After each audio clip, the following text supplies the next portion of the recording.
Bon alors aujourd'hui je vais nettoyer toute la litière des petits.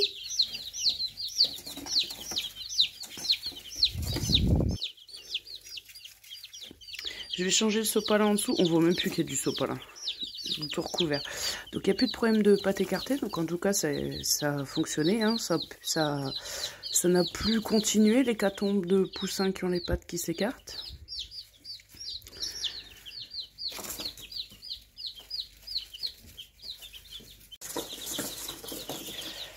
Donc là, 25 poussins, plus les 4 dans la couveuse, hein, on est bien à 29.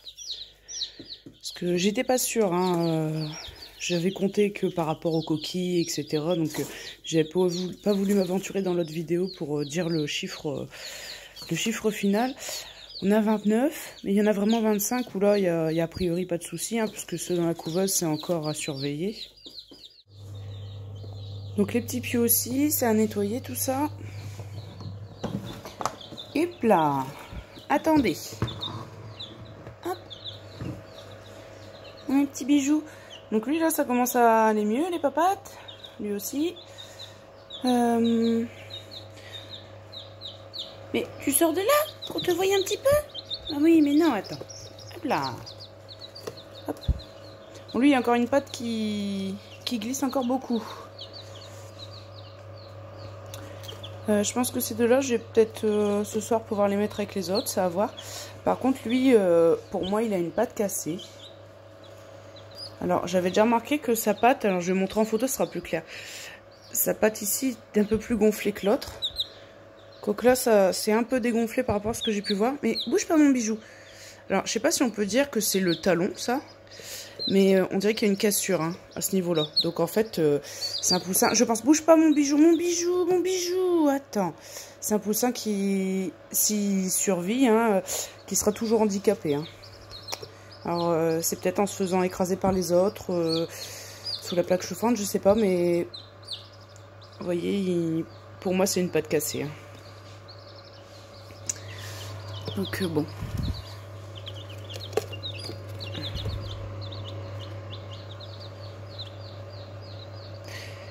Enfin voilà, donc c'est toujours une affaire à suivre. Hein. Bon, il y en a deux, ça a l'air quand même d'aller beaucoup mieux en tout cas. Et les bichettes.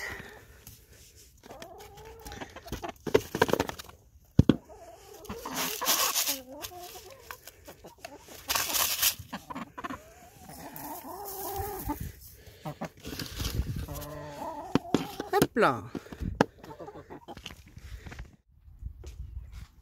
Et on va enfin avoir un vrai coq. Regardez là, les plumes de... Oui, mon bijou. Oui, ah, tu fais mal quand même. Les plumes de queue là. Ça y est, ça pousse. Un peu plus que pour le noir. Là, vraiment le roux, ça se distingue là. Ça y est, on rentre en phase de maturité. Hein? Ça ma biche.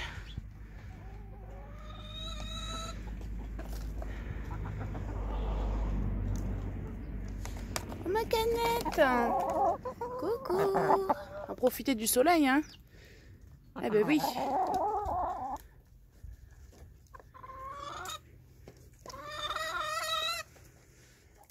Susu.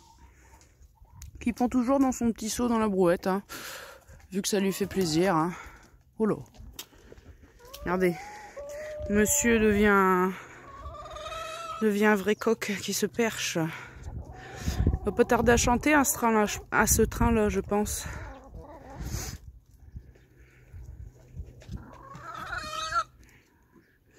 Hein, bon, après, j'essaierai d'avoir des poussins hein, avec mes coqs, hein, voir ce que ça donne. Ah, même en largeur, hein, il s'est bien élargi. Hein. Un beau plumage. Et donc, voilà, c'est vrai que j'ai déjà bien à faire avec mes 29 poussins. Bon, 28 sûr, hein, celui qui a la patte cassée. Je sais pas trop. Et de toute façon, hein, il va falloir voir ce que ça donne, hein, la fécondité des coqs. Enfin, puis voir s'ils arrivent bien à cohabiter. Oh, le noir aussi, c'est bien élargi.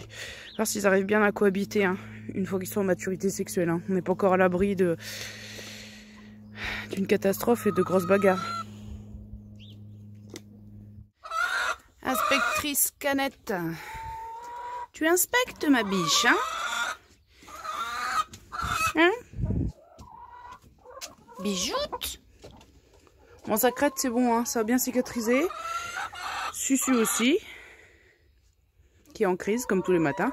Oh, mon bijou, tu m'as pupuce. Il y a quelque chose que j'avais pas précisé quant au problème de pattes des poussins.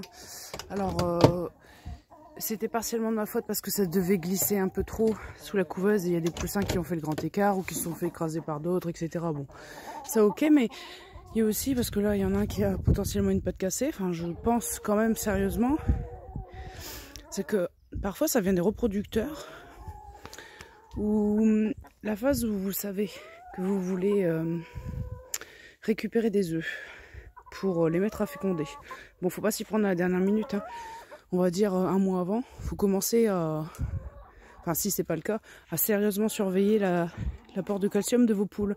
Puisque forcément le poussin pour se créer, il puise dans le jaune d'œuf, mais le jaune d'œuf doit déjà contenir pas mal de calcium pour que lui puisse bien l'utiliser pour construire son squelette. Donc déjà parfois, ça peut venir des reproducteurs, donc, et surtout là de la poule, qu'elle ait pu, on va dire, mettre tous les nutriments nécessaires dans son jaune d'œuf pour que les poussins aient eu quand même tous les apports essentiels à leur croissance et à leur développement déjà dans l'œuf et pour l'éclosion. Alors le seau de litière, je le garde pour le jardin, pour mon kéole. Et j'ai aussi tout ça de sacs de terreau. Donc je garde juste un des sacs orange devant. Tous les autres, ça va être pour rempoter le kéole. Mais bon, je ferai une vidéo à part, hein, rien que pour le jardinage. Ouais. Allez, à plus.